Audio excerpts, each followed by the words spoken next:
Dito sa Papa Dudut Stories, ikaw ay hindi nag-iisa.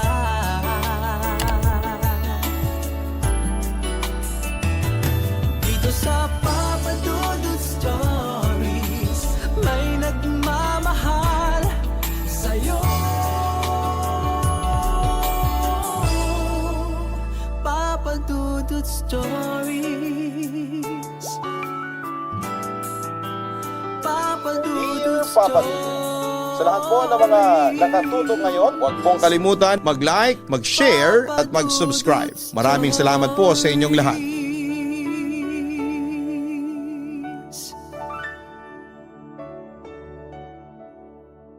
Sinasabi na hindi natin malalaman kung ano ang naghihintay sa atin sa kabilang buhay. Pero kaya nating ayusin ang lahat ng magagawa natin dito sa kasalukuyan habang tayo'y patuloy na humihinga at nakakakilos pa. Ikaw kabarangay, nag-iipon ka ba ng maraming kabutihan na maibabaon mo sa kabilang buhay? Dear Papa Dudut, ako po si Roberto pero Rob na lang po para mas batang pakinggan ang itawag ninyo sa akin.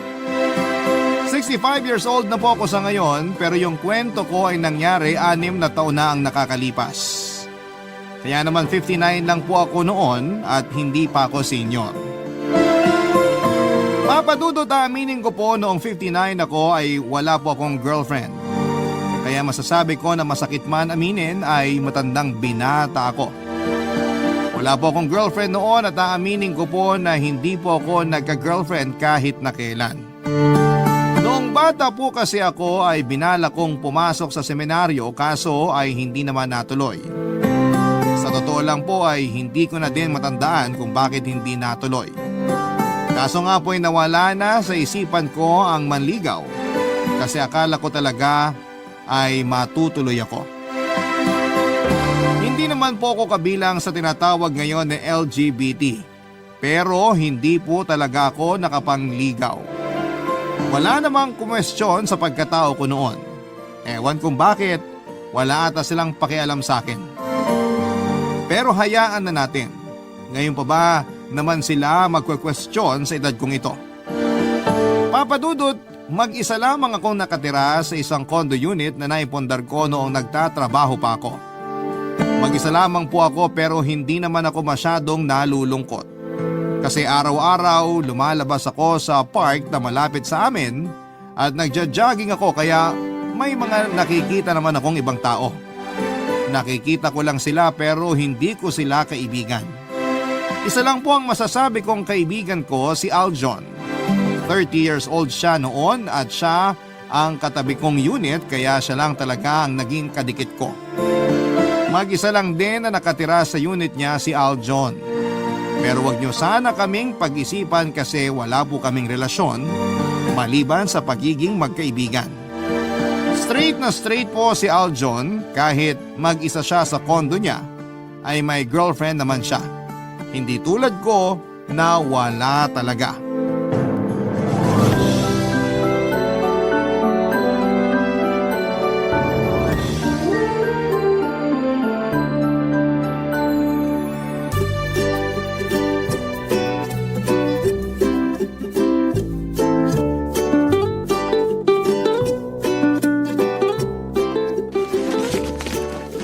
Mang Rob, Oh, Aljon.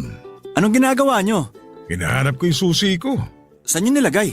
Dito sa bag ko. Kadarating nyo lang? Palis pa lang. May naiwan kayo sa loob? Wala. Bakit nyo hinahanap ang susi nyo?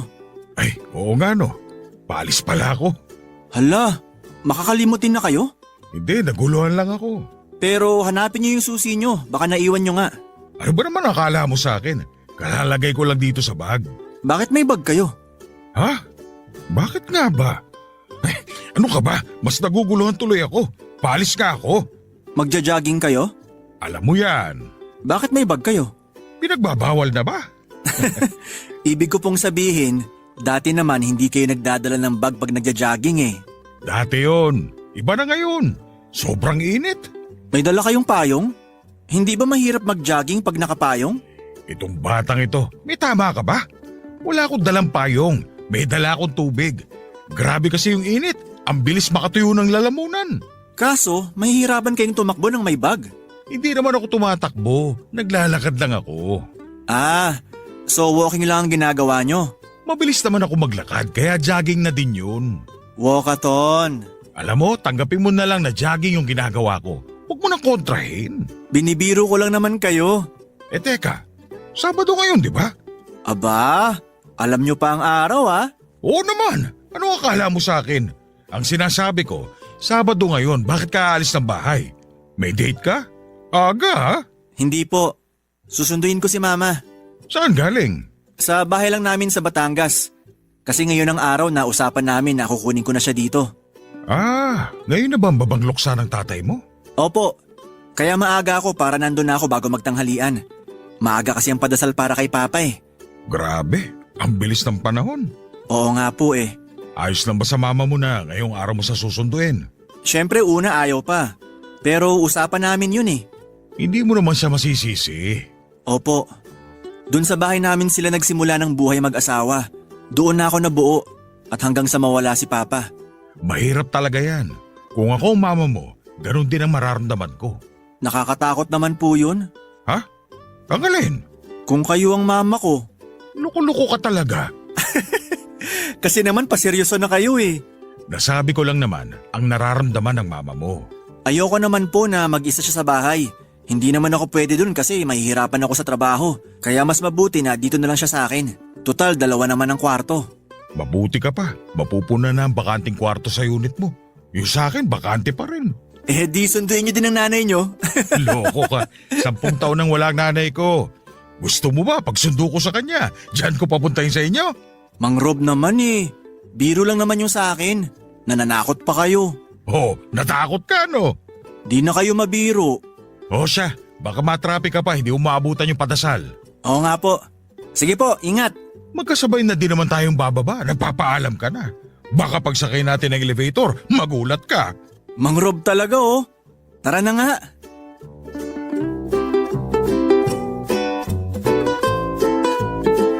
Papadudot kinabukasan ay nagkita na naman kami ni Aljon.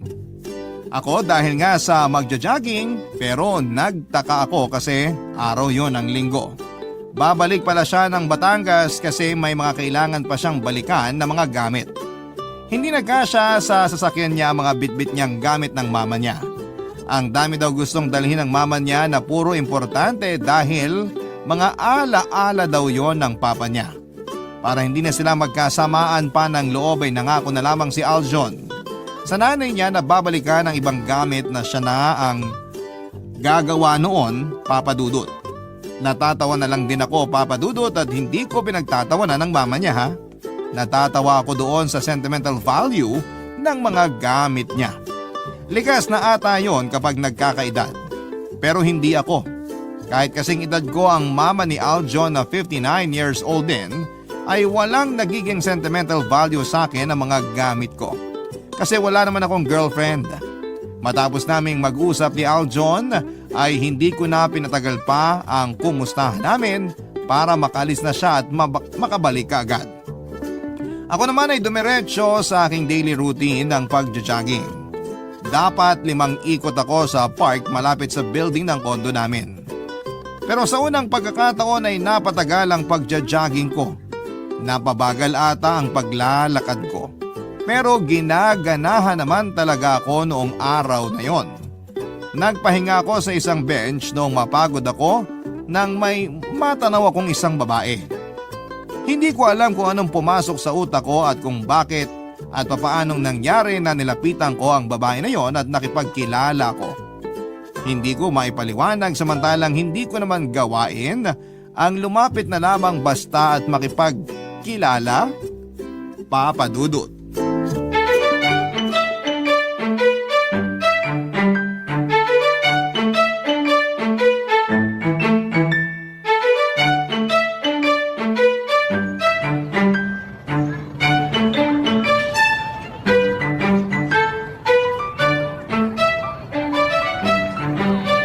Magandang umaga sa'yo, magandang dilag.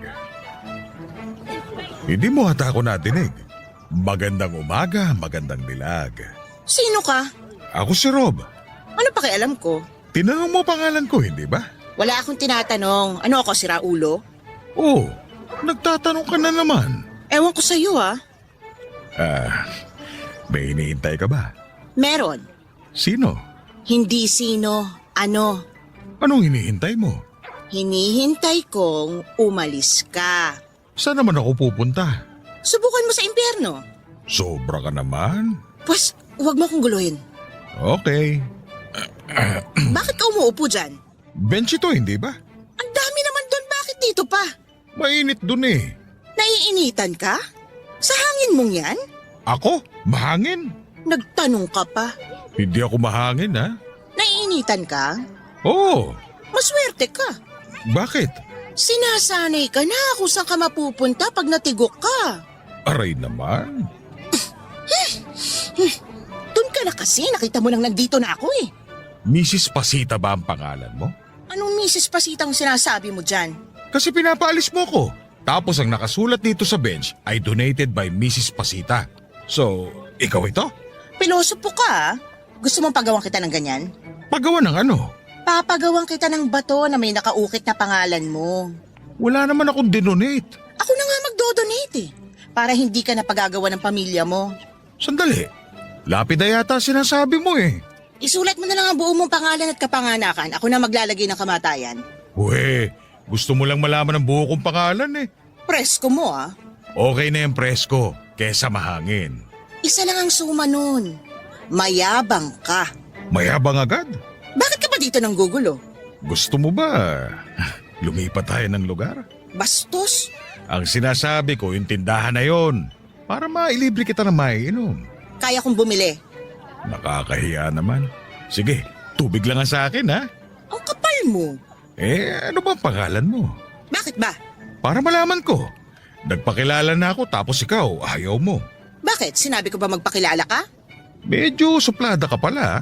Hindi medyo. Suplada talaga ako. Okay lang yan. Ay, ibang klase ka? Siguro masamang loob ka. Kidnapper ka, no? Sa itsura kong ito? Kailan mo ba huling nakita ang itsura mo? Mukha kang kidnapper. Bakit? Ano bang itsura ng kidnapper? Ah, wala kayong salamin sa bahay. Joker ka pala. Seryoso ako. Makaalis na nga. Huwag kang susunod kundi tatawag ako ng pulis. Nagbabanta ka ba pag sumunod ako o nagsasuggest ka?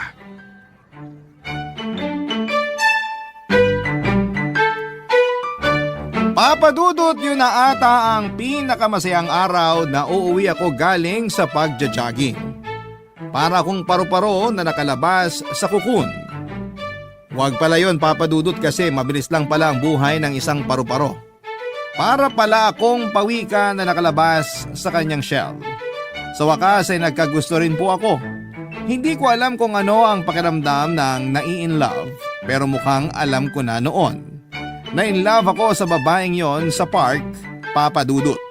Ramdam na ramdam ko na ang babaeng yon ng aking soulmate na matagal ko nang hinahanap. At sa pagkakataon na yon ay hindi ko siya hinanap kundi ako ang nahanap niya. Ibang klase yung pakiramdam, Papadudot.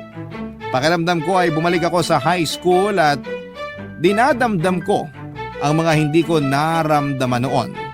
Sabay-sabay na nangyari sa akin ang pakiramdam na nagka-crush, tapos naging puppy love, tapos naging true love. Ang hirap talagang ipaliwanag pero bakit parang mahal ko na siya.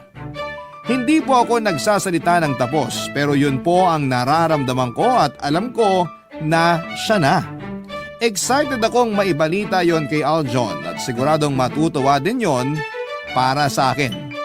Pero habang palapit na ako sa unit ko ay biglang sumagi sa isipan ko ang isang bagay, Papadudot. Barangay Love Stories. Barangay Love Stories. Hindi na ibigay ng babae ang pangalan niya. Pero masaya ako, Papadudot, kahit tinarayan niya ako ay masaya pa rin ako. Hindi ko rin maintindihan kung bakit yung babaeng yon na nakita ko sa park ang nasa isipan ko habang pauwi. Kilig na kilig ako at parang napaplano ko pa ang mga mangyayari. Pakiramdam ko ay hindi ako makakatulog sa kakaisip sa kanya. Ganon ako kasaya. Palapit na ako ng palapit sa unit ko nang biglang sumagi sa isipan ko ang isang katotohanan. Ang katotohanan na baka hindi ko na uli makita ang babae sa park. Saka pa lang ako kinabahan. Ang dating saya ay napalitan ng pag-aalala. Paano nga kung hindi ko na siya makita pa dahil sa inis nito sa akin ay maaring mangyari ang iniisip kong yon, Papa Dudut. Bakit ganon? Kung naisip ko na hindi na siya magpapakita ay pwede ko naman ding kalimutan na lamang siya. Pero hindi ko magawang kalimutan siya. Noon lamang ako nakaramdam ng ganong klaseng pagtingin sa isang babae. Dati kasi, ang mga nakikilala ko ay kinakaibigan ko lamang kesa ligawan. Pero iba talaga ang babaeng yon. Halos ilang hakbang na lamang ay nasa tapat na ako ng unit ko pero dahil sa iniisip ko ay bigla akong hindi nakahakbang. Parang namitig ang buo kong katawan. Mabuti na lamang at saktong kadarating lamang muli ni Aljon. Kakauwi lamang nito. Una ay hindi pa napansin ni Aljon ang nangyayari sa akin at nalaman niya na lamang noong batiin niya ako, Papa Dudut.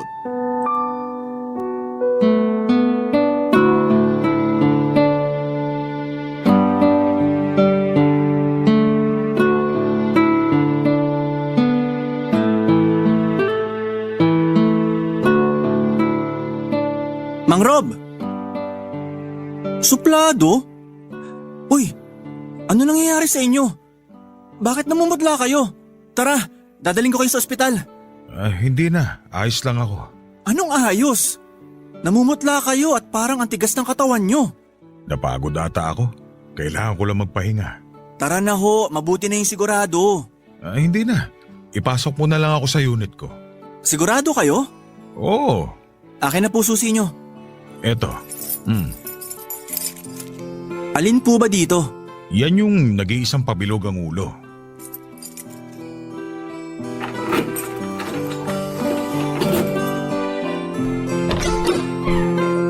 Tara, pasok na po. Dahan-dahan lang. Ayos lang ako.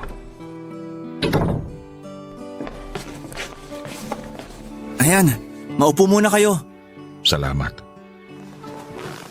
Sandali, ikukuha ko kayo ng tubig. Nandyan sa ref. Hindi ka magkakamali kasi tubig lang naman ang laman ng frigider ko. Parang ayos na nga kayo. Nakakapag-joke na kayo eh. Seryoso ko. Tubig lang talaga ang laman yan. Hindi pa kasi ako nakakapag-grocery. Ilista nyo na lang. Tapos isasabay ko na lang pag nag-grocery ako. Naku, aabalahin mo pa ang sarili mo. Exercise ko na rin naman ang pagpunta sa grocery. Exercise kayo ng exercise tapos namumutla kayo. Ngayon lang naman ito nangyari. Ilang ikot ba ginawa nyo? Sakto lang. Bakit kayo nagkaganyan? Ingat din ho pag may time. Hindi naman ang pagja-jogging ang dahilan ng nangyari sa akin eh. Ho? Ano? Aljon, kanina sa park, may nakita akong babae. Oh, normal lang naman po yun sa park. Hindi, iba ito. Iba? Oo, palagay ko siya ang soulmate ko. Soulmate? Kakilala nyo pa lang. Anong pangalan niya? Yun nga eh. Anong ibig yung sabihin? Yun nga, hindi ko nalaman ang pangalan niya. Bakit? Ewan ko kung ano pumasok sa utak ko. Nung makita ko siya, para ako naging rockstar. Rockstar talaga? Oo, kasi ang cool ko eh. Oh, yun naman pala eh. Kaso parang ibang dating sa kanya. Parang ang hambog ng naging dating ko eh. Bakit naman? Kumanta ba kayo? Hindi naman. Nasobrahan lang ako sa pagka-cool. Yun lang. Kaya sa palagay ko, nagalit sa akin yun. At baka hindi na bumalik sa park. Baka hindi ko na siya makita. Oh, parang nanginginig kayo. Relax lang. Aljon, iba siya. Nararamdaman ko na siya yung babaeng hindi ko naman hinihintay o hinahanap pero dumating. Iba yun ah. Baka hindi ko na siya makita. Oh, relax, relax. Mag-isip tayo. Anong iisipin natin? Maski ikaw hindi mo siya kilala. Kung nakita nyo siya sa park, siguradong babalik siya doon. Paano kung hindi? Kinokontra nyo ang positivity eh. Ano ba dapat? Isipin nyo, makikita nyo uli siya para mag-manifest. Magkikita kami ulit. Yan! Paano kung hindi? Oh, kinukontra nyo. Magkikita kami ulit. Yan, ganyan. Isipin nyo lang. Kung hindi bukas o sa makalawa, makikita nyo siya uli. Yun ang isipin nyo. Hindi ba pwede bukas na kami magkita? Sige po, sasabihin ko sa kanya. Kilala mo siya? Hindi po. Nakakainis ka naman eh. Basta isipin nyo lang at mangyayari yon. Uuwi na po muna ako. Tutulungan ko si nanay magluto. Dadalan ko kayo mamaya. O relax na kayo dito ha. Papadudot nagkalakas ako ng loob sa mga payo ni Aljon. Natuloy ang tuwa ko, kaya hindi ako nakapagluto o nakabili ng tanghalian. Mabuti na lamang at nandun na ang nanay ni Aljon at nakapagluto ito ng pagkain. Dinalhan ako ni Aljon at masarap ang luto ng nanay niya. Kasi kung si Aljon ang magluluto, baka iba pa ang lasa. Nung hapon ay dinalhan muli ako ni Aljon. Ganado ang nanay niyang magluto kasi unang araw niya daw doon. Kaya ang swerte ko din ang araw na yon. Kinagabihan ng patulog na ako ay baon ko naman sa pagtulog ko ang itsura ng babae sa park. Sabi nga ni Aljon, manifesting. Positibo ako na magkikita muli kami at handa akong maghintay kung kailanman ang pagkakataon na yon. Nakatulog ako nang hindi ko namalayan kaya ang aga-aga ko ding nagising. Nagising ako ng punong-puno ng pag-asa. Papasok na si Aljon sa opisina kaya maaga din siyang aalis at nagkasabay na naman kami sa elevator at palabas ng building ng kondo namin. Natuwa si Aljon sa aura ko. Muli siyang bumati at muling pinalakas ang loob ko. May paalala din siya na baguhin ang approach ko.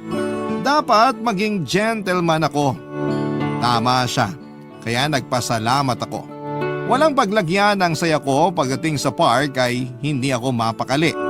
Habang nagja-jogging ay parang sinusuyod ng paningin ko ang paligid, tingin sa kaliwa, tingin sa kanan. Pero ang tagal ko nang umiikot at naghahanap pero hindi pa tinatamaan ng paningin ko ang taong hinahanap ko. Ang nangyari ay nahilo lamang ako sa kakalingon. Ayoko mangyari ang nangyari ng gabing yon kaya pinilit kong mag-relax at lumakad ng dahan-dahan habang nakayuko. Umupo ako sa isang bench. Dahil nga sa nakayuko ako ay hindi ko napansin na may nakaupo pala sa kabilang dulo ng bench. Napalingon ako at laking gulat ko nang makita ko ang taong hinahanap ko. Hindi ako makapaniwala, akala ko ay dala lamang ng hilo kaya parang nakikita ko siya. Pero totoo pala. Saka ko napansin na tulala siya at parang ang lalim ng iniisip. Kaya hindi din niya ako napansin. Pero sa gulat ay mapapasigaw ako na ikakainis niya naman, papadudot.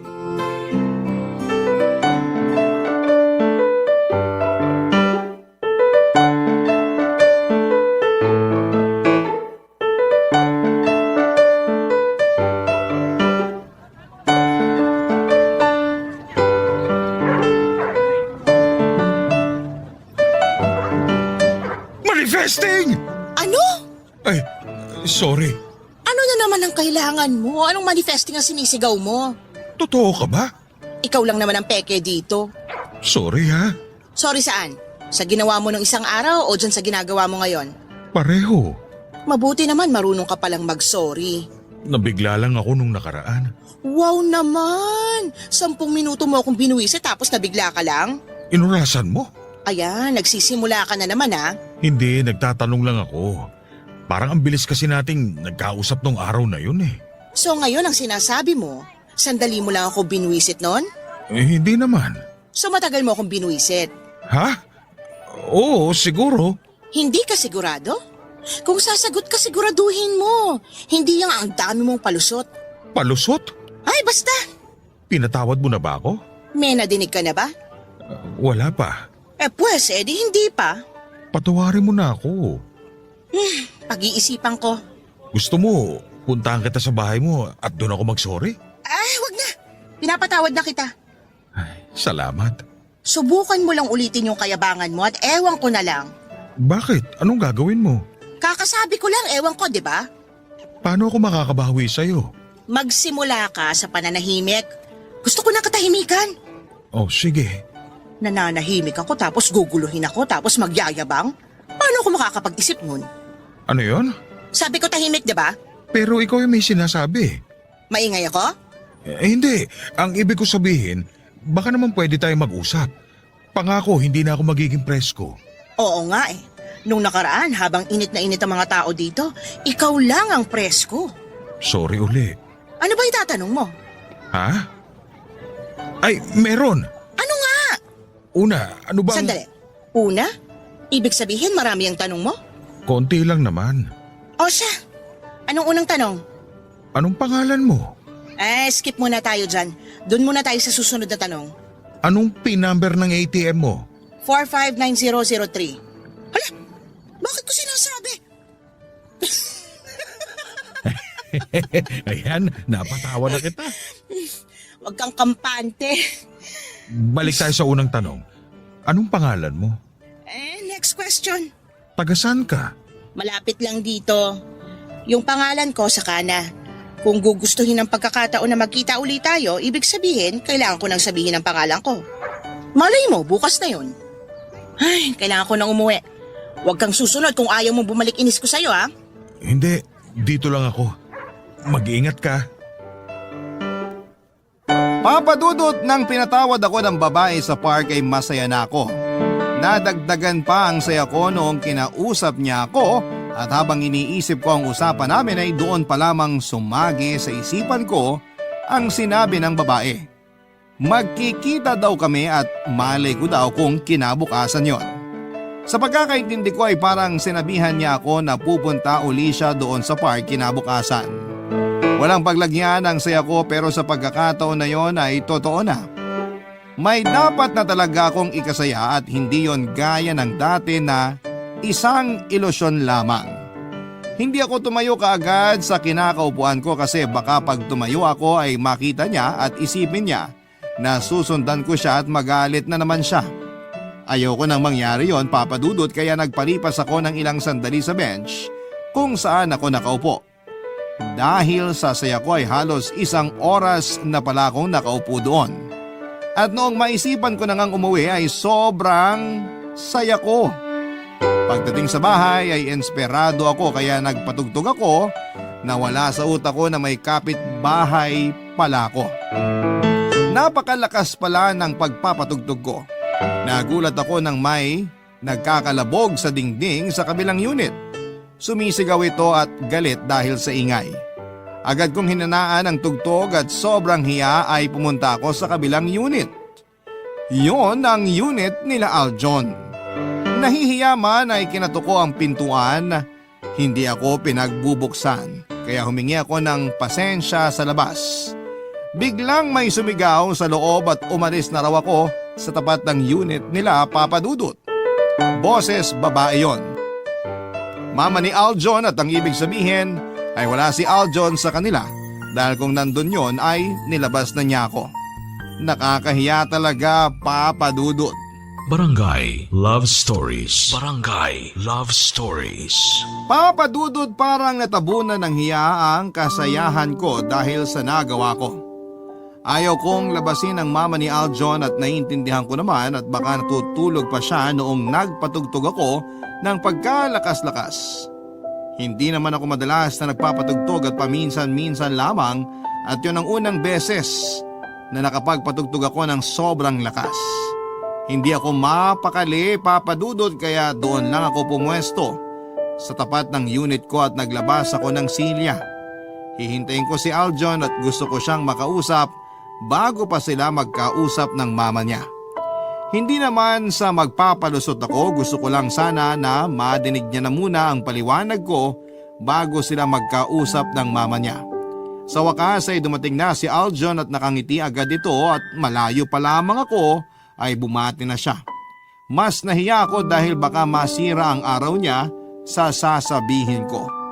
Hindi na ako nagpaligoy-ligoy pa at sinabi ko kaagad sa kanya ang buong nangyari, Papadudot.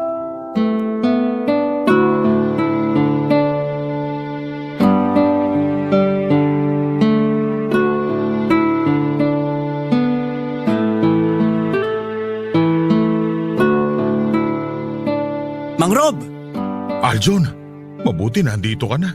Bakit po? Kanina pa kita hinihintay eh. May magandang balita? Hindi maganda eh. Pangit? Oo, Hindi nyo nakita yung babae sa park? nakita ko.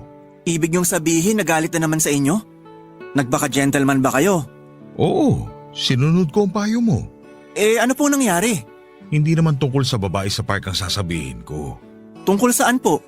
Sa mama mo. Teka, wag niyong sabihin Huwag sabihin ano. na may gusto kayo sa mama ko. Uy, mamaya madinig ka ng mama mo lalong magalit.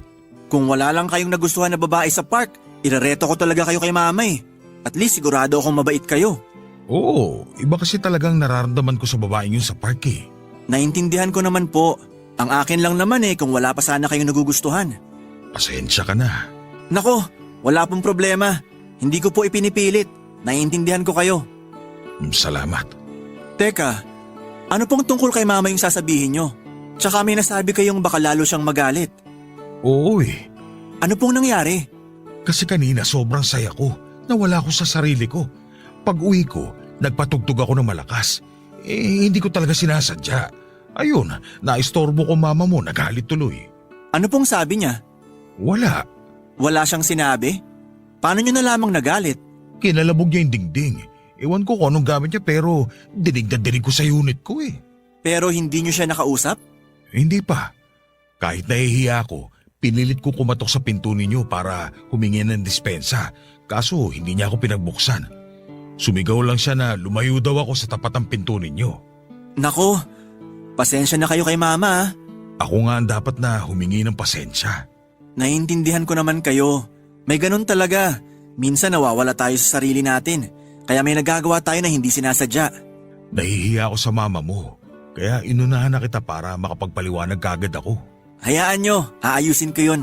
Pero wag na po muna ngayon. Kilala ko si mama eh. Pag mainit pa ang ulo, dapat wag munang kausapin. Salamat at naintindihan mo. Opo naman, basta wag na kayong mag-alala. May gusto pa sana akong sabihin. Sige po, ano po yun?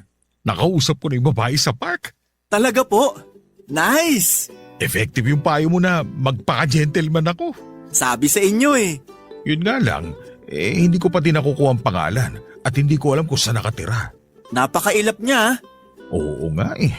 Pero at least nakausap nyo na. Ibig sabihin na wala o nabawasan ng galit niya sa inyo. Napakasaya ko nga kanina. Kaso ayaw ko ipahalata at baka matrigger na naman ang galit niya. Tama kayo dun. Ito pa ang hindi mo kakayanin. Nako, kinakabahan ako ah. Ano po ba yan? Magkita daw kami bukas. Ha? Oo! Sinabi niya na gusto niya makipagkita bukas? Pero ayaw pa sabihin ng pangalan? Hindi niya naman sinabi ng direkta. Pero nagparinig siya na malay ko raw magkita kami ulit bukas. Yun na yun. Tamang hinala nyo. Makikipagkita nga siya. Pero matanong ko lang kayo. Ano yun? Dati unang kita nyo pa lang. At kanina yung pangalawang beses. Paano nyo nasabi na mahal nyo na agad siya? Sa totoo lang, hindi ko din talaga maipapaliwanag. Basta ang alam ko, siya na ang babaeng bigay sa akin. Nakakatuwa naman. Basta, nandito lang po ako kung may kailangan kayo ha. Oo, salamat talaga sa'yo ha. O siya, sige na, pumasok ka na. At baka hinahanap ka na din ng mama mo. Balitaan kita ulit bukas. Good night. Sige po. Good night. Papa Dudut, mabuti na lamang at naintindihan ako ni Aljon sa mga paghingi ko ng dispensa at pagpasensyahan ko na lamang daw ang mama niya. Kasi baka kakalipat lang kasi kaya naninibago pa sa lugar. Sinabi niya nakakausapin niya na lamang ang mama niya at siya na ang bahalang magpaliwanag. Kinabukasan syempre nagkasabay na naman kami ni Aljon. Bungad niya kagad sa akin ang pinag-usapan nila ng mama niya. Actually po ay hindi naman daw nagsalita ang mama niya noong pinapaliwanag niya ang mga nangyari. Pero hindi din naman ito kumontra. Kilala ni Aljon ang mama niya, ibig lang sabihin noon ay hindi nito ininda ang mga nangyari. Sinabi pa ni Aljon na iimbitahan niya raw ako minsan sa kanila para doon na maghapunan. Para daw mas makilala ako ng mama niya. Pinagmalaki pa raw niya sa mama niya na napakabait ko. Doon na nagsalita ang mama niya na huwag na lang muna akong imbitahan sa unit nila para maghapunan. Ayaw niya daw munang makihalubilo kahit kanino dahil hindi pa siya handa. Dagdag pa ni Aljon na hayaan na lang daw muna namin ang desisyon ng mama niya. Open talaga sa akin si Aljon kasi pati yung sa part na pinagalitan siya ay ikinuwento rin niya. Nagbiro daw si Aljon sa mama niya na total 1 taon na itong byuda, baka gusto na nitong mag-asawa. Hindi magandang biro sa mama niya yon kaya ayon, hindi daw siya pinansin ng buong gabi. Pero noong palis na si Aljon kinabukasan para pumasok sa trabaho, pinagluto raw siya ng almusal. Bagamat hindi pa siya kinakausap ay nagbili na ito at nagsabing mag-ingat siya, Papa Dudut. Natuwa si Aljon sa mga nangyari. Alam niya na pag uwi niya galing trabaho ay wala na ang tampon ng mama niya, pero Papa Dudut, masyado atang advance ang saya ko. Kasi buong maghapon kong hinanap yung babae sa park pero hindi ko siya makita. Hindi na ako nakapag-almusal at tanghalian sa kakahanap sa kanya. Padilim na noong mapagdesisyonan kong umuwi na. Hindi ko nakita ang babae kaya sobrang sama ng loob ko. Niloko niya lamang pala ko. Pwede niya naman akong diretsuhin pero bakit niya ako pinaasa? Dahil sa pagod, gutom at sama ng loob ay parang hindi maganda ang naramdaman ko. Noong malapit na ako sa pinto ng unit ko ay tuluyan na akong nabuwal. Mabuti na lamang talaga ay paakyat na rin si Aljon at nakita ako. May malay ako pero kahit ulo ko ay hindi ko maiangat dahil sa panghihina. Binuhat ako ni Aljon nang nakayuko, Papa Dudut.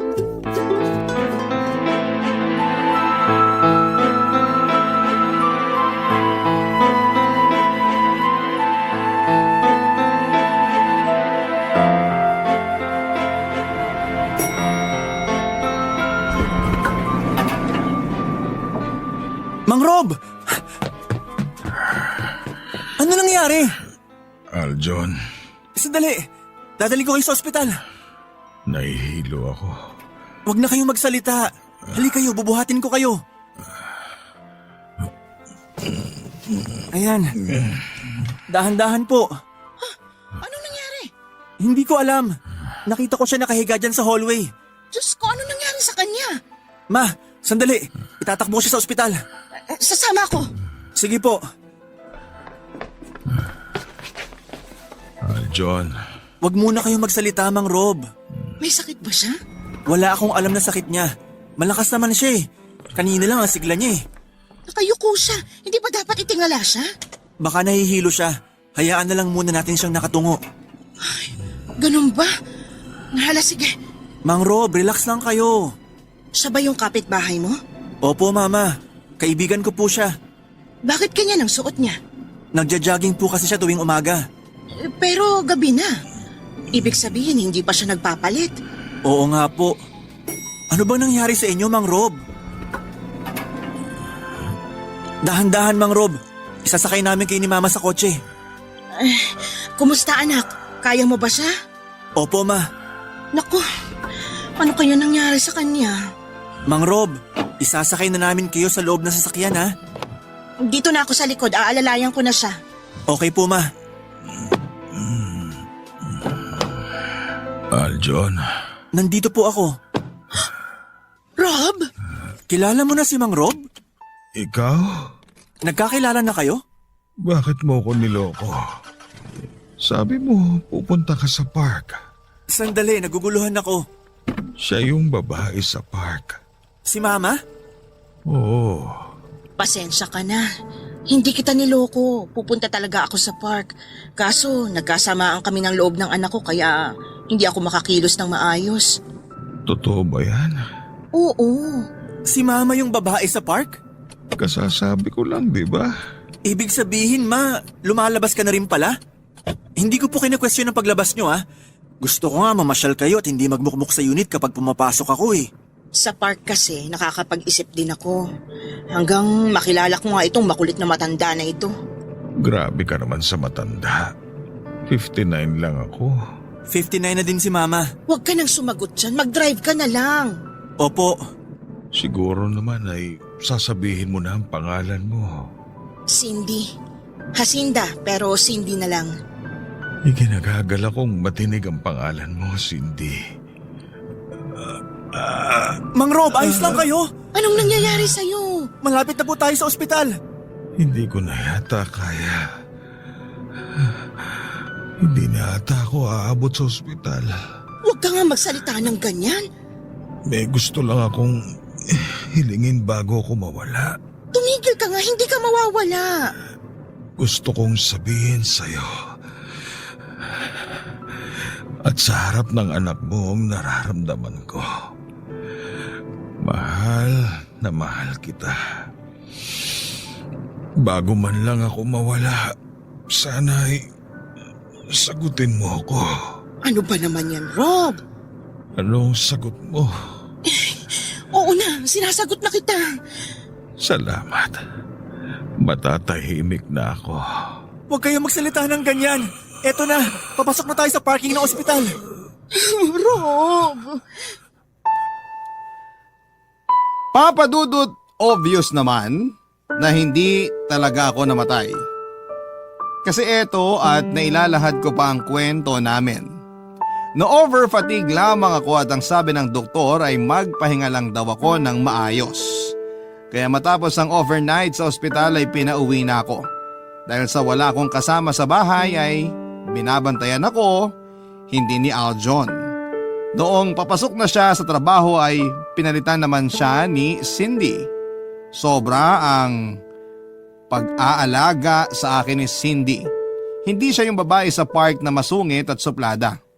Napakabait talaga niya. Totoo na nahihirapan ako noong araw na itinakbo nila ako sa ospital. Idinagdag ko lang yung mamamatay na ako. Kasi ayaw kong sayangin ang pagkakataon na yon. Mahirap na kasi baka mamaya ay mawalan ako ng malay, kaya naman sinamantala ko na lamang natanungin ang nararamdaman ni Cindy para sa akin. Nakakatuwa ng babaeng masungit at ang babaeng suplada sa kabilang unit ay iisa at yon ay ang babaeng minahal ko noong una pa mang kaming magkita. Siyempre kung masaya ako, ay mas masaya si Aljon dahil una, gusto niyang bumalik ang saya ng mama niya na halos 1 taon nang malungkot at pangalawa ay yung tukso niya na maging kami ng mama niya ay nagkatotoo. Makalipas nga po ang 1 taon ay nagpakasal na kami. 60 na kaming pareho at masaya ako at nagkaanak pa ako. Napakabait ng anak kong si Aljon. Kahit na hindi ko kadugo ay kapuso ko naman siya.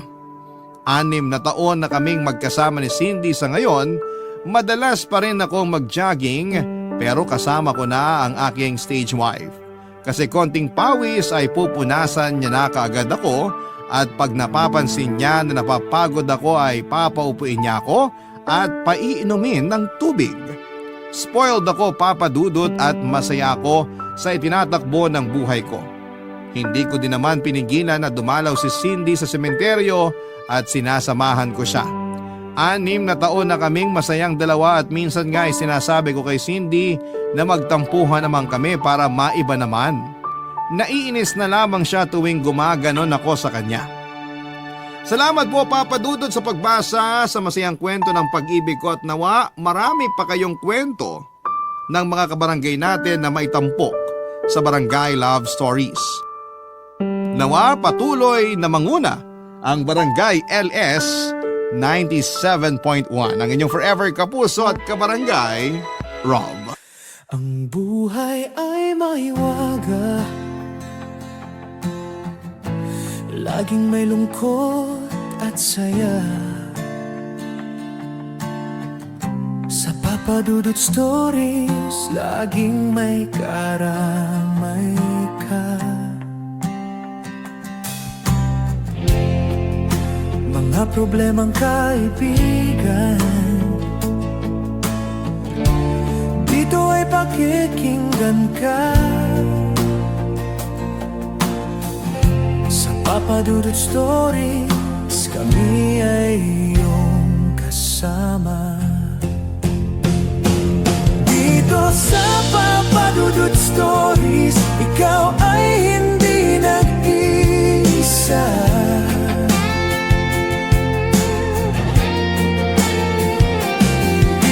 sa Papa Dudut Stories, may nagmamahal sa'yo.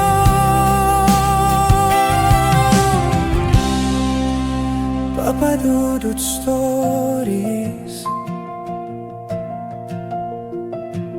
Papa Dudut Stories, Papa Dudut Stories.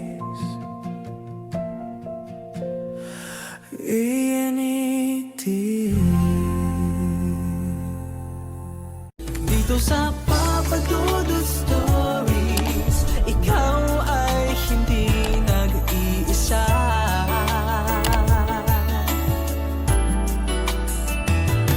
Dito sa Papa Dudut Stories, may nagmamahal sa'yo.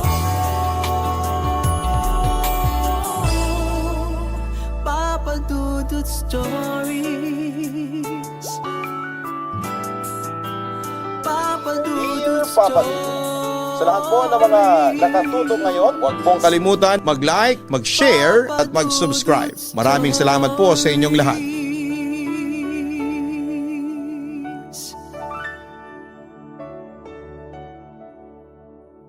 Ang pag-ibig ay parang lindol na hindi mo mahuhulaan kung kailan ito darating.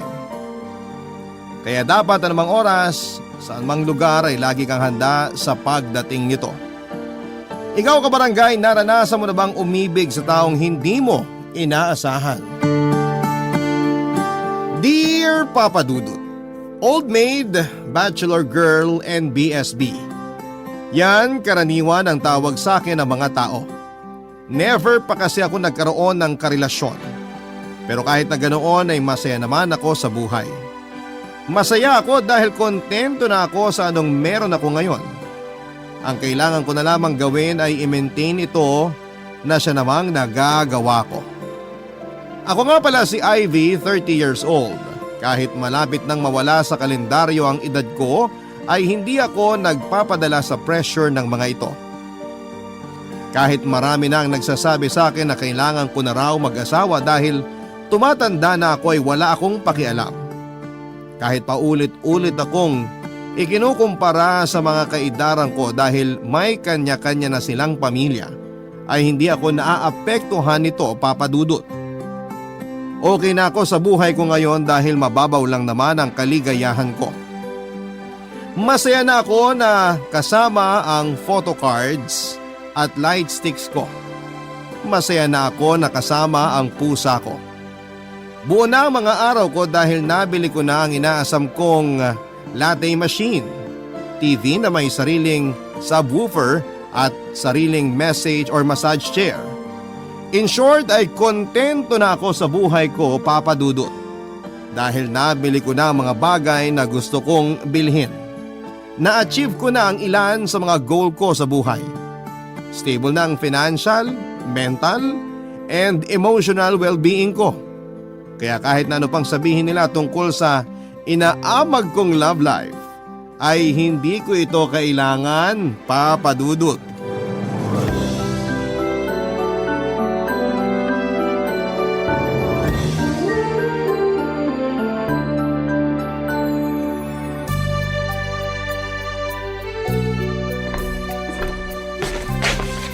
Lolo Jose, ito na po ang kape nyo. Salamat, Apo. Maaga kaya tang nagising ngayon. Naku, Lo, wala pa ho akong tulog. Gising na talaga ako kagabi pa. Ha? Bakit naman? Hindi ka ba makatulog? Nagpuyat ako kasi tinapos ko yung drama na pinapanood ko online. Wala nga dapat akong plano magpuyat eh. Kaso nagandahan ako sa pinanood ko kaya diniretso ko na. Mabuti weekend ngayon, wala akong pasok. Ano ba yung pinapanood mo at kailangan mo pa talagang pagpuyatan? Naku, sobrang ganda nung dramang yun, Lo. Tungkol kasi yun sa isang babae na mafo-fall sa manipulative na senior student. Kaso ang pangit ng ending, hindi ko gusto.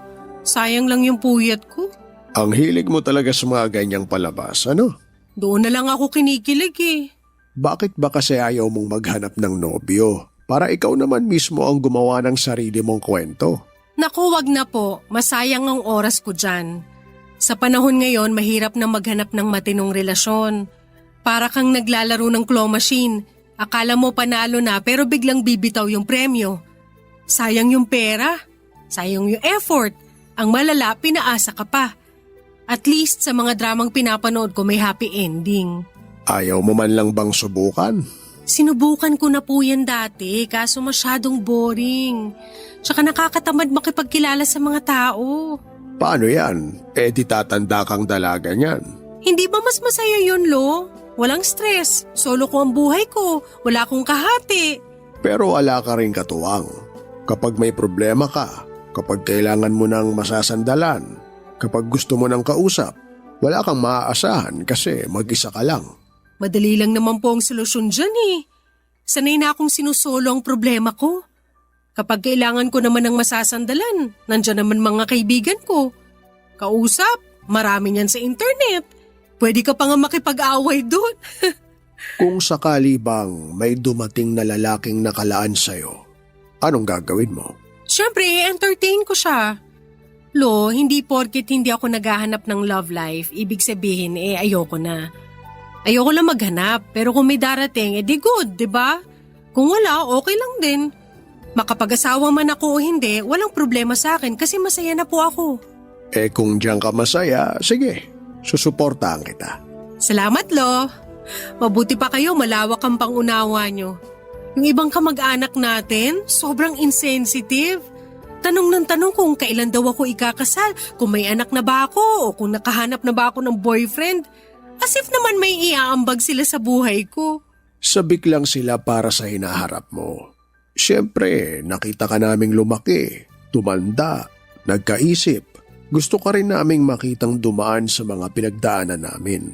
Lalo na yung mga bagay na nagbigay ng saya sa amin. Kung sa bagay, hindi na maaalis sa ating mga Pilipino ang pagiging tsismosa. Pero Lo, may tanong ako.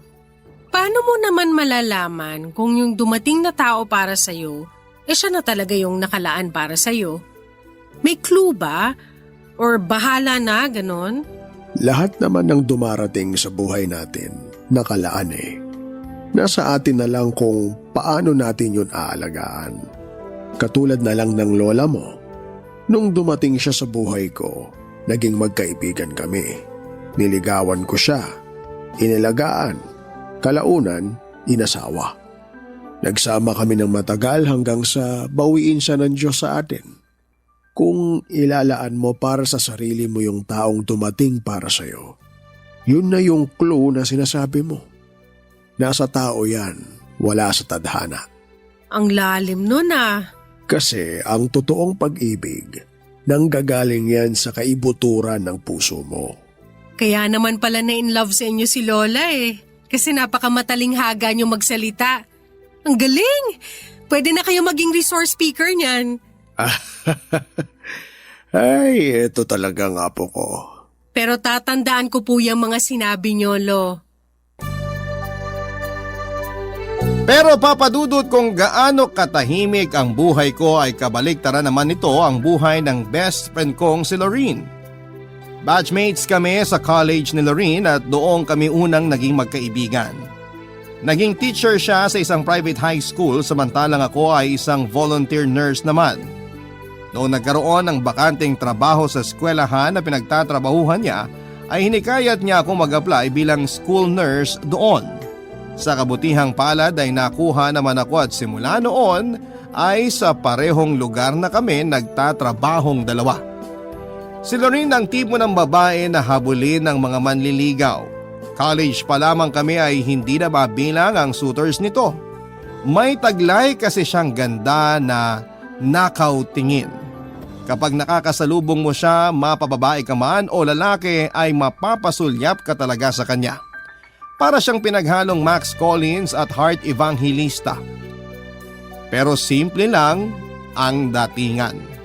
Nakadagdag pa rito ang pagiging teacher niya na siyang nagbigay ng mabait at mainhin na impression sa personality niya. Pero kahit na pila-pila ang mga manliligaw ni Lorene ay loyal siya sa boyfriend niyang si Hans.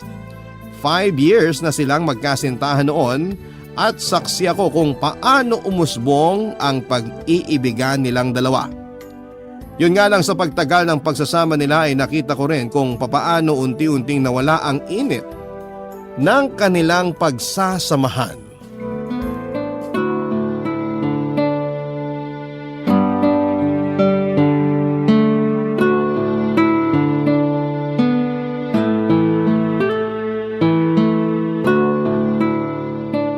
Kung ako tatanungin mo, hindi na ako sasama sa lakad nila. Bakit naman? Di ba nga may rule na kapag late notice na yung invitation sa'yo, ibig sabihin nun hindi ka invited in the first place? Sa tingin mo? Oo, ganun yun. Yung mga ganyang ganap, pinagpaplanuhan yan. Dapat matagal ka nang in-invite kung gusto ka talaga nilang makasama. Pero gusto kong sumama. Matagal ko nang gustong pumunta sa Sambales eh. Eh di pumunta ka. Wag na lang. Tama ka nga. Baka kailangan lang nila siguro ng kasamang mag-aambag kaya nila ako inaya. Desisyon mo rin naman yan. Basta ako hindi ako sumasama sa mga late notice. Sabing wag akong tawagan ngayon eh. Sino yan? Si Hans. Bakit di mo sagutin? Hindi kami okay ngayon. Ano nangyari? Nag-away kayo?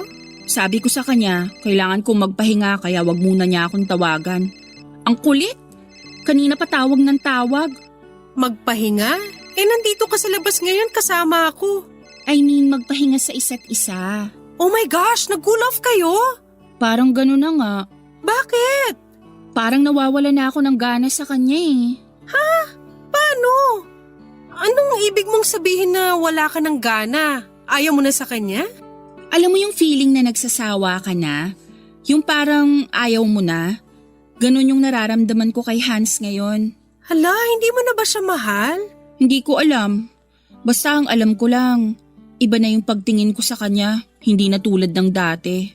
Sayang naman yung 5 years. 5 years na kayo, di ba? Oo, matagal na kami. Pero hindi ba? Kahit naman yung paborito mong t-shirt, kahit gaano mo yun kagusto, kumukupas din. Pero kahit na, kung pwede pa rin namang isuot, bakit hindi? Bakit mo iiwan agad? Yun ang problema. Paano kung hindi na kasya? Paano kung nag-grow na ako as a person pero yung boyfriend ko, wala pa rin ipinagbago? Kung ano siya dati, ganun pa rin siya ngayon, napag-iwanan na siya. Dapat sabay kami eh. Pero hindi ko alam kung bakit nanatili na lang siya sa dati. Hindi na ba maayos yan? Parang hindi na eh.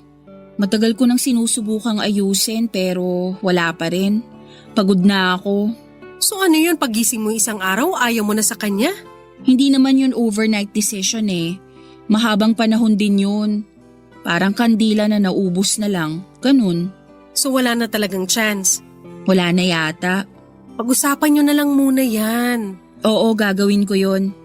Pero sa tingin ko, hanggang dito na lang talaga yung relasyon naming dalawa. Baka hindi lang talaga kami para sa isa't isa. Nakakalungkot naman. Ang tagal nyo ring nagsama eh. Sabi nga nila, kapag hindi inalagaan ng maayos ang isang bagay, malaki ang chance na masira ito. Ganun yung nangyari sa relasyon namin ni Hans. Mag-usap na lang kayong dalawa. Sabihin mo sa kanya lahat ng sinabi mo sa akin para maliwanagan siya. Oo, gagawin ko yon kapag nakapag-isip-isip na ako. Good luck. Sa totoo lang ay hindi kami gaanong close ni Hans, Papa Dudut. Labas kasi ako sa kung ano ang nangyayari sa loob ng relasyon nila ni Ivy.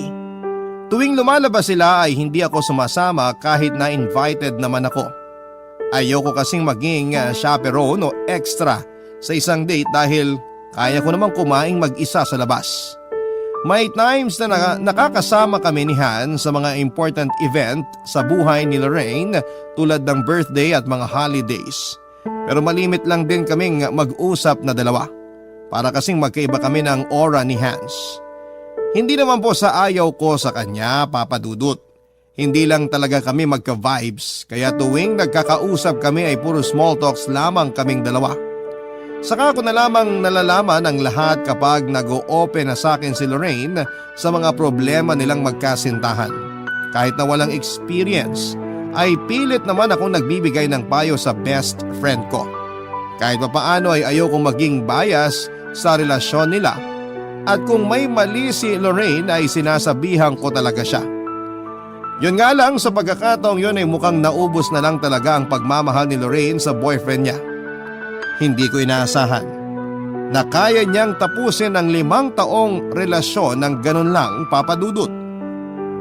Wala naman ako magagawa dahil hindi ko nasakop ang puso nila Lorraine at Hans. Kaya naman sinusuportahan ko na lamang ang kaibigan ko sa naging desisyon niya.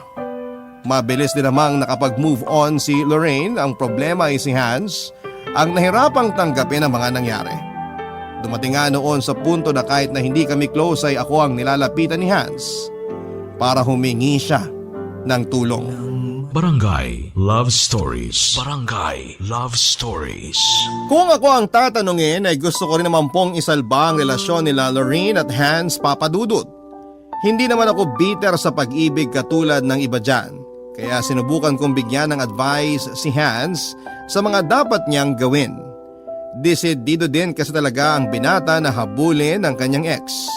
Pinayuhan ko siya na bigyan muna ng space ang kaibigan ko para makapag-reflect siya kung saan o papaano ba nagsimulang gumuho ang kanilang relasyon, Papa Dudut. Kapag alam na niya ang rason ay yun ang dapat niyang ayusin para mawala ang problema at baka sakaling maibalik pa ang lahat sa dati. Papa Dudut, daig ko pa ang love expert noon kahit na wala naman akong alam sa mga pinagsasasabi ko. Ganun pa man ay sinunod ni Hans ang mga sinabi ko. Pagkatapos noon ay sinubukan ulit niyang ligawan si Lorraine pero ayaw na talaga sa kanya ng kaibigan ko. Kaya kahit na naaawa ako kay Hans ay kailangan ko siyang tapatin. Sinabihan ko siyang tigilan na niya si Lorraine at tanggapin na lamang ang katotohanang wala na sila. Ang oras at pag-ibig nila para sa isa't isa ay tapos na. Nagpakalayo-layo si Hans pagkatapos noon, Papa Dudut. Akala ko ay matatapos na ang communication naming dalawa pagkatapos noon pero nagpatuloy si Hans sa pag-contact sa akin para makahingi ng updates tungkol sa ex niya na si Lorraine. Gusto lang daw kasi niyang malaman kung okay lang ba siya, kung masaya na ba siya at kung may bago na siya. Kalaunan, ang mga updates na hinihingi niya ay nabaling na sa akin. Namalayan ko na lamang na wala na kay Lorraine ang interes ni Hans, kundi nasa akin na pala, Papa Dudut.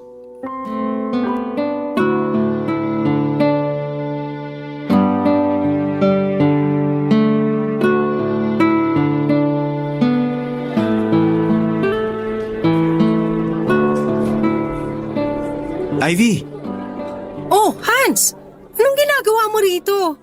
Wala si Lorraine dito sa school. Nasa seminar siya ngayon. Hindi si Lorraine ang ipinunta ko rito. Eh sino? May susunduin kang bata? Wala. Ikaw yung pinunta ko rito, Ivy. Ako? Bakit? Hihingi ka na naman ba ng tulong? Di ba nasabi ko na sa'yo na ayaw na talaga ni Lorraine? Kahit na anong gawin mo, hindi na kayo babalik sa dati. Respetuhin mo na lang yung desisyon niya. Oo, alam ko yon. Hindi ko na siya aabalahin. Gano'n naman pala eh. So anong ginagawa mo rito ngayon? Bakit mo ko kailangan? Tapos ka na ba sa trabaho? Oo, pauwi na ako. Bakit? Aayain sana kitang kumain sa labas. Ha? Bakit naman? Wala lang. Gusto lang kitang i-treat kasi tinulungan mo ko. Wala naman ako nagawa eh. Hanggang ngayon hiwalay pa rin kayo. Hindi naman kayo nagkabalikan ni Lorraine kaya bakit mo ko ililibre? Gusto ko lang. May magagalit ba kapag inaya kitang kumain sa labas? Wala naman pero ayoko. Hindi ako mahilig kumain sa labas tsaka hindi naman tayo close eh. Kaya nga kita inaaya para makilala natin ang isa't isa. Para maging close tayo. At bakit naman? Bakit mo ko gustong makilala? Bawal ba? Bawal kasi hindi ko alam kung ano yung rason. Anong trip mo, Hans? Ikaw, gusto kitang kilalanin pa. Patawa ka naman. Anong pinaplano mo, ha? May motibo ka, no? Kaya mo to ginagawa. Ano to? Naghihiganti ka ba kay Lorraine? Gagamitin mo ba ako para saktan siya? Hindi. Bakit ko naman gagawin yun? Hindi ako ganong tao. Oo, nasaktan ako kasi iniwan ako ni Lorraine. Pero mahal ko pa rin yun. Kaya hindi ko siya magagawang saktan. Eh ano to? Ano tong ginagawa mo? Bakit mo ako inaayang lumabas? Bakit mo ako gustong kilalanin? Dahil gusto kitang kilalanin, yun lang. Wala namang masama, di ba? Meron. Ex ka ng best friend ko, baka nakakalimutan mo. Anong masama doon? Wala na kami ni Lorene. Kahit na. Ang pangit tignan. Pagkatapos mo sa best friend ko, sa akin ka naman. Ang sama mo namang mag-isip. Gusto ko lang namang makipagkaibigan sa'yo eh. Bakit nga? Kasi gusto kita. Ha? Ibig kong sabihin, gusto kitang makilala pa. Kasi matagal na tayong magkakilala, by name lang. Ikaw bilang kaibigan ni Lorene at ako naman bilang ex ng kaibigan mo. Hindi ko talaga magets kung bakit bigla ka nalang nagkaroon ng interes sa akin. Sorry pero no. Hindi ako sasama sa'yo. Ganun ba? Sige, okay lang. Hindi naman kita mapipilit eh. Salamat. Pero sana wag mong isipin na may pinaplano akong masama dahil lang gusto kong mapalapit sa'yo. Alam mo Hans, feeling ko dahil lang to sa nangyari sa inyo ni Lorene. Wag na, hayaan mo na siya. Mag-move on ka na. Hindi yung kung ano-ano tong pumapasok sa kukote mo. Ako tsaka ikaw, nababaliw ka na ba? Pasensya ka na. Aalis na lang ako. Sorry sa abala. Sige, mag-ingat ka pa uwi. Ikaw din. Visually ay hindi naman po pangit si Hans Papadudut. Average looking siya at sakto lang ang tangkad nito. Hindi naman sa maarte ako. Nilamon lang talaga ng sistema ang standards ko dahil na rin sa mga paborito kong idols. Pero kung ikukumpara si Hans sa mga kakilala kong lalaki ay may mas edge siya, Papadudut.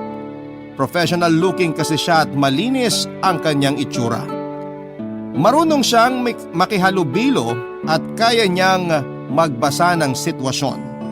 Kaya siguro hindi rin niya ako gaanong kinakausap dati dahil hindi rin naman ako interesadong kilalanin siya noon. Isa pa ayoko makipag-close masyado sa jowa ng mga kaibigan ko kaya limited lang ang naging contact namin ni Hans before. Kung tutuusin, ay hindi ko alam kung bakit iniwan ni Lorene si Hans. Siguro nga ay hindi na talaga nag-work ang relasyon nilang dalawa. Pero sobrang weird pa rin talaga para sa akin noon, Papadudot, na nilalapitan ako ngayon ng ex ng kaibigan ko. Para bang ang awkward na matapos siyang iwan ng best friend ko ay sa akin siya lumalapit sa ngayon. Mas lalong naging weird ang mga tagpo noong bigla na lamang umamin sa akin si Hans na gusto niya akong ligawan. Parang sobrang hirap paniwalaan dahil 1 buwan pa lamang ang lumipas.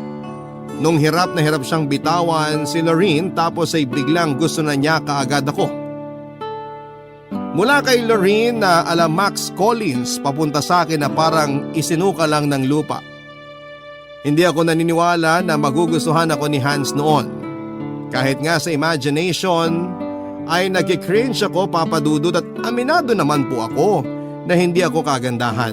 Hindi rin sexy kaya natural lang na pagdudahan ko ang pakay ni Hans.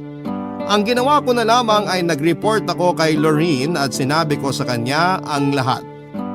Para hindi na siya magulat kapag nalaman niyang nag-uusap pala kami ng ex niya na si Hans.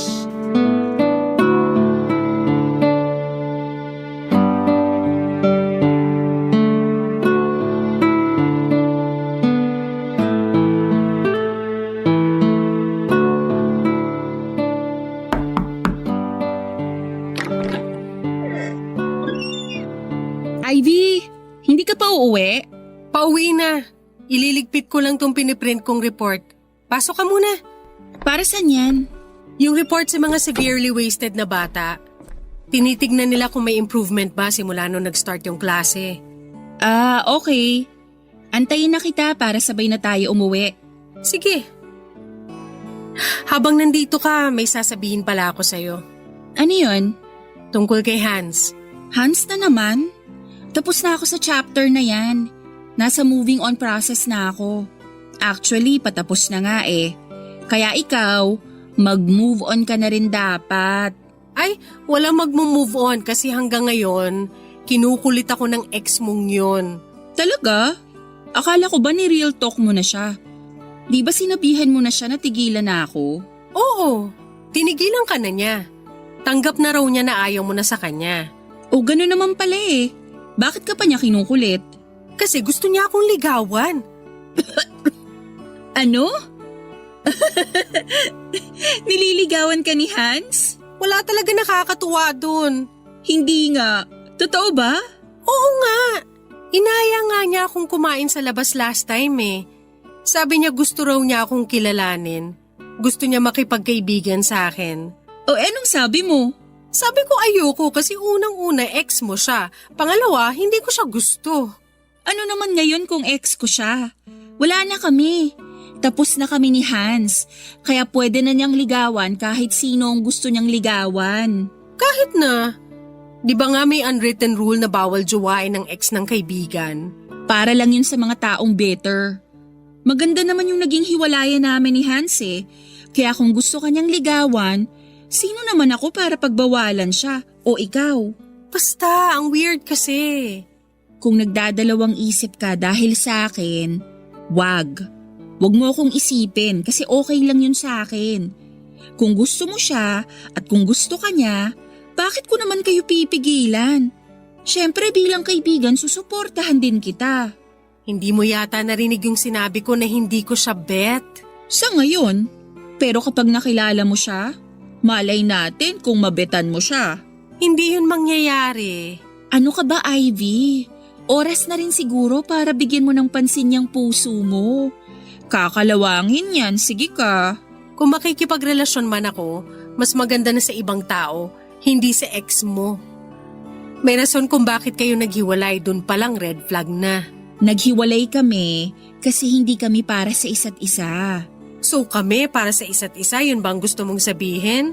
Bakit naman hindi? Subukan mo lang. Bigyan mo siya ng chance. Kung hindi mag-work, edi hindi. Pero paano kung nag-work? Paano kung ayoko? Huwag mong sabihin na mauunahan pa kitang makahanap ng boyfriend. Bakit? May nanliligaw na ba agad sa'yo? Wala, pero may nagpaparamdam na. Ang harot? Parang hindi nang galing sa 5 taong relasyon ha? Ano namang masama doon? Single naman ako Oo na. Umuwi na nga lang tayo. Tapos ka na ba? Itutuloy ko na lang to bukas. Okay. Pero Hans talaga? Plot twist yun ha? Ay naku Lorin, tigilan mo ko dyan.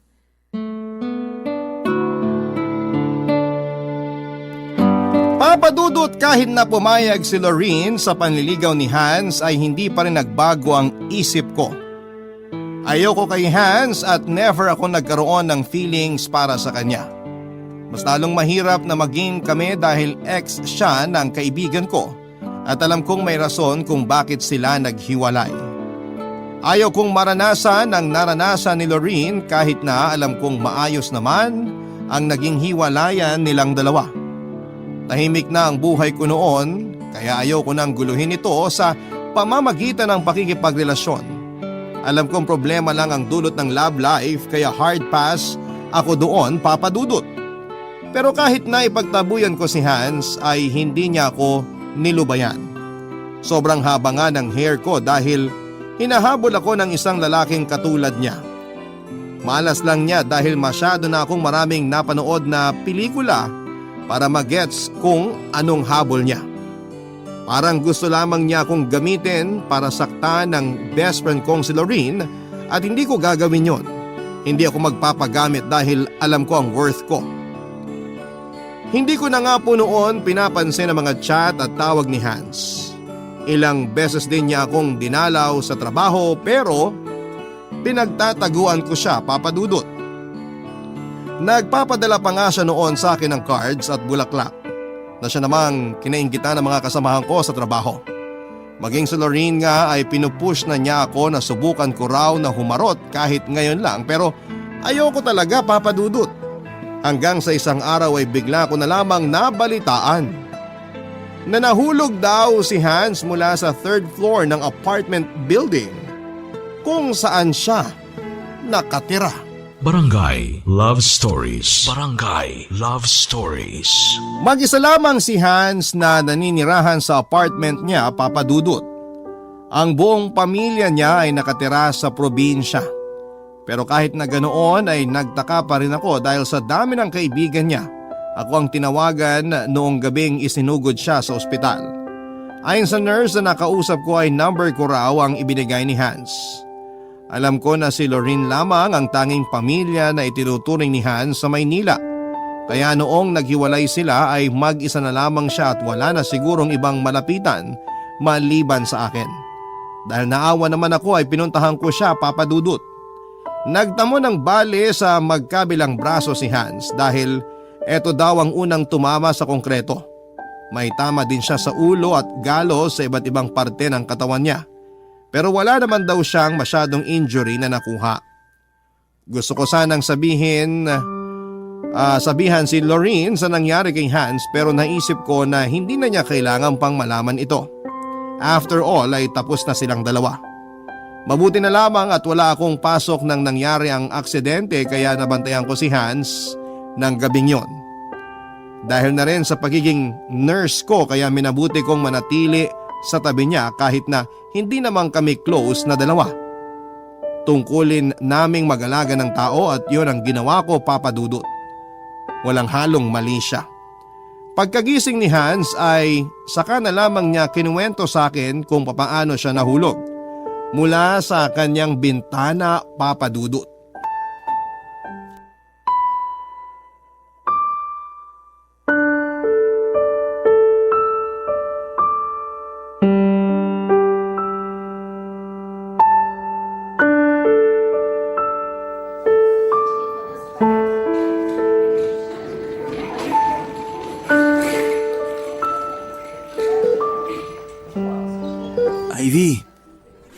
Ivy, gumising ka na dyan. Anong oras na? Oras na para umuwi.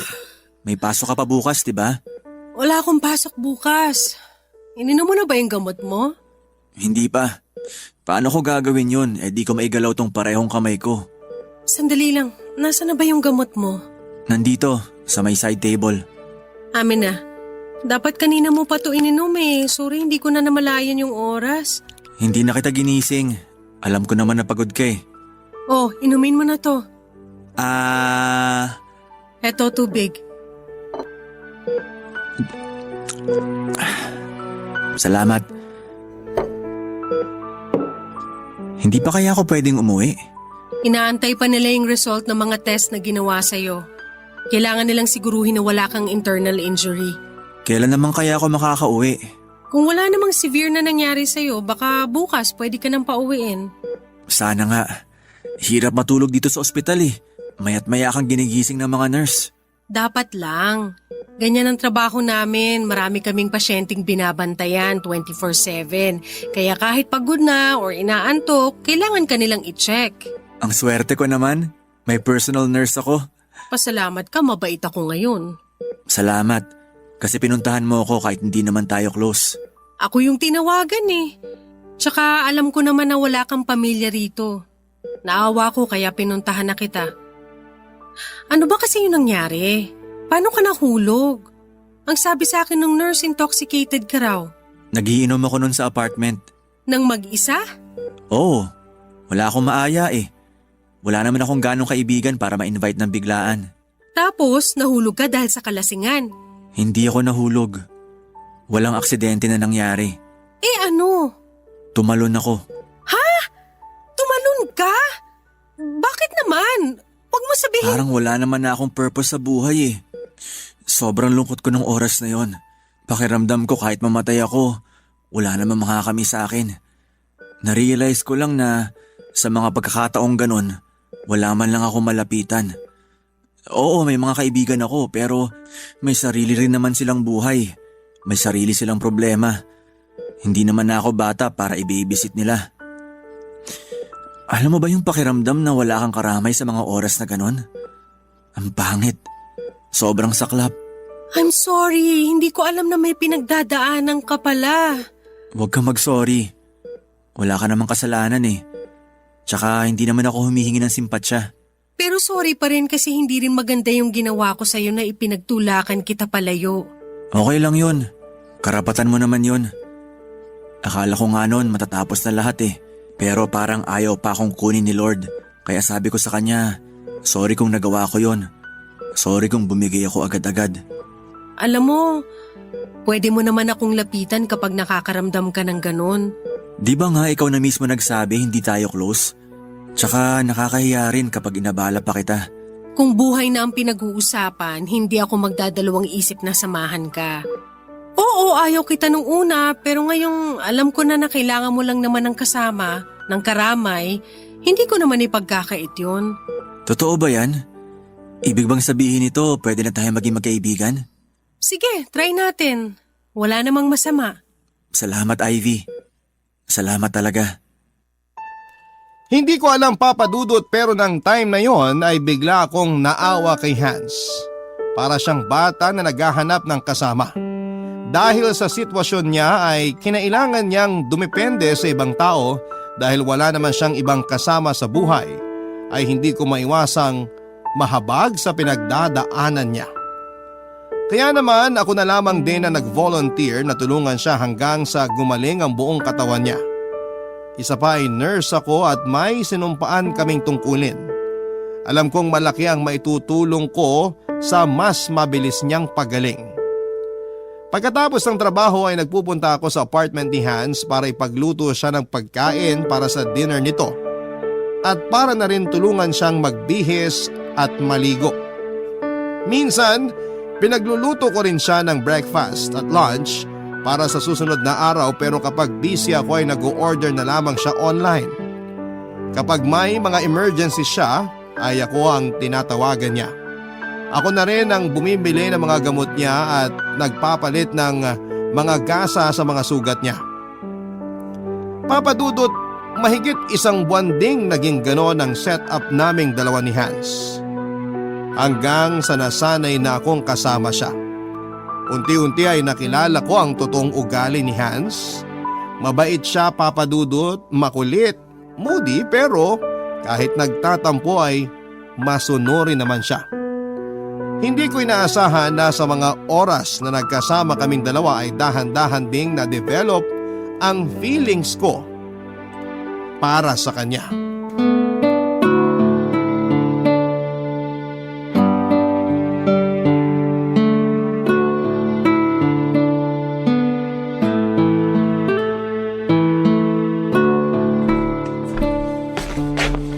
Good morning, Lolo Jose. Good morning din, Apo. Maaga ka ngayon ah. Huwag mo sabihing wala ka na namang tulog. Ganun na nga po. Nanood ka na naman ba ng drama? Hindi po. Hindi ako nagpuyat ngayon dahil sa panonood. Ano? Ano naman pinagkaabalahan mo buong magdamag? May kachat lang po ako kagabi. Talaga? Sino naman, Apo? Pwede ko bang malaman? Kaibigan ko po si Hans. Kaibigan lang ba talaga o kaibigan? Si Lolo naman eh. Magkaibigan lang kami ni Hans. Kaibigan na pinagpupuyatan mo. Napasarap lang po yung usapan namin kagabi. Alam mo, Apo, pwede ka namang umamin sa akin eh. Kung may napupusuan ka ng lalaki sa buhay mo, pwede kang magkwento sa akin. Hindi naman ako katulad ng tatay mo noon na sobrang istrikto sa'yo. Suportado kita sa anumang gusto mo. Alam ko naman po yun. Ito ba ang Hans na sinasabi mo, may tsansa ba na maging kayo? La, si Lolo naman, ang prangka niyo naman pong magtanong. Nagtatanong lang naman ako. O ano, meron ba o wala? Hindi ko po alam. Siguro. Baka hindi pa natin masasabi sa ngayon. Pero ano naman ang nararamdaman mo para sa kanya? Ako? Marami po. Kung noon wala lang siya sa buhay ko, ngayon parang parte na siya ng mundo ko. Hindi kami close noon pero ngayon siya na laging pumapasok sa isip ko. May concern na akong nararamdaman sa kanya. Natutuwa na ako tuwing nakikita ko yung pangalan niya kapag nagchat-chat siya sa akin. Kinikilig na ako mag-isa. No, sa tingin mo, ito na ba yung sinasabi niyong pag-ibig? O baka naman ngayon lang to? Nakakaramdam ka ba ng saya sa puso mo kapag naririnig mo ang pangalan niya? Pinaplano mo na ba kung ano ang mangyayari sa inyo sa hinaharap? Kung wala siya sa tabi mo, hinahanap-hanap mo ba siya? Hindi ka ba mapakali kapag di kayo magkasama? Kung oo ang sagot mo sa lahat ng mga tanong na nabanggit ko, malamang umiibig ka na nga, apo. Pero paano kung hindi pala siya yung taong para sa akin? Sabi ko nga sa'yo, lahat ng taong dumarating sa buhay natin ay nakalaan para sa atin. Nasa mga kamay mo ang sagot sa tanong mo. Kung paano mo pahalagahan yung tao para manatili siya sa buhay mo. Pero siyempre, dapat ganun din ang pagpapahalaga niya sa'yo para manatili ka rin sa buhay niya. Natatakot lang ako. Baka kasi pag nagmahal ako, masaktan din ako sa huli. Parte yan ng buhay. Maraming beses tayong madadapa bago tayo matutong maglakad. Kailangan nating maranasang masugatan para matutunan natin itong gamutin. Ang mga masasamang nangyayari sa buhay natin, kailangan natin yun maranasan para matuto tayo. Matakot ka pero huwag mong itago ang sarili mo sa mga oportunidad. Mga oportunidad na mas magpapayabong pa sa karanasan mo sa buhay. Ang galing nyo talaga magpayo, Lo. Tama po kayo, walang mangyayari kung mananatili akong takot. Salamat, hindi ko po yan kakalimutan. Basta apo, ano man ang mangyari, nandito lang ang lolo mo para gabayan ka. Opo. Nga pala, nagkape na po ba kayo? Pagtitimpla ko po kayo kung gusto nyo. Abay, sakto. Di pa ako nagkakape. Inaantay kasi talaga kita dahil gustong gusto ko yung timpla mo ng kape, apo. Siyempre naman po. Mas masarap to kaysa sa nabibili sa labas. Sandali lang po gagawan ko kayo ng kape nyo.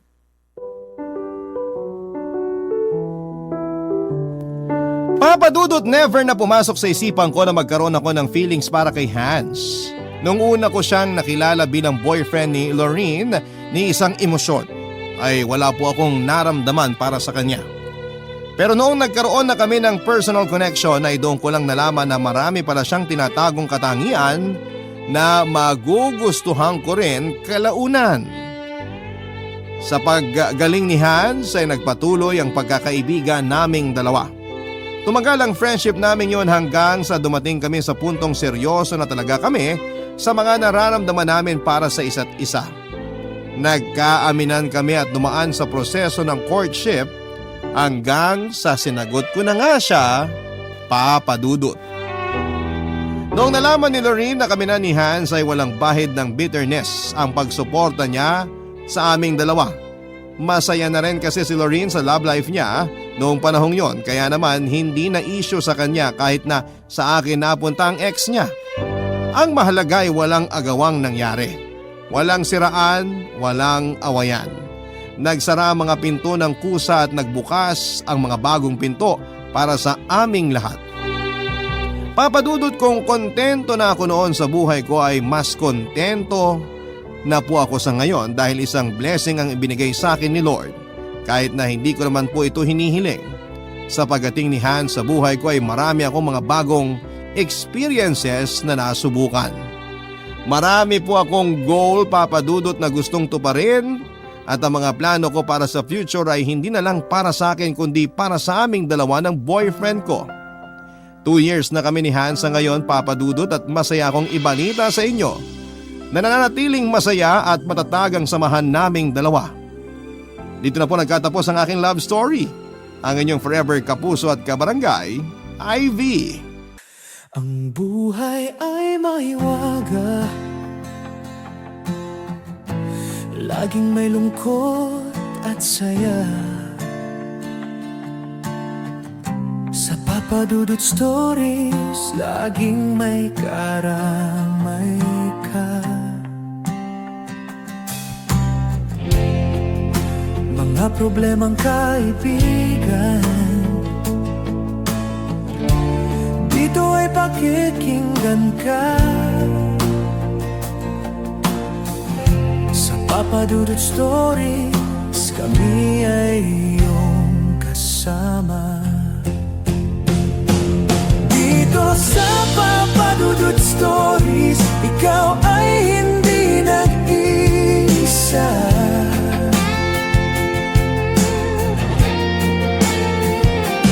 Dito sa Papa Dudut Stories, may nagmamahal sa'yo.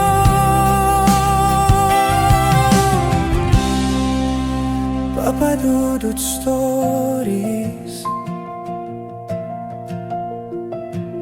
Papa Dudut Stories, Papa Dudut Stories.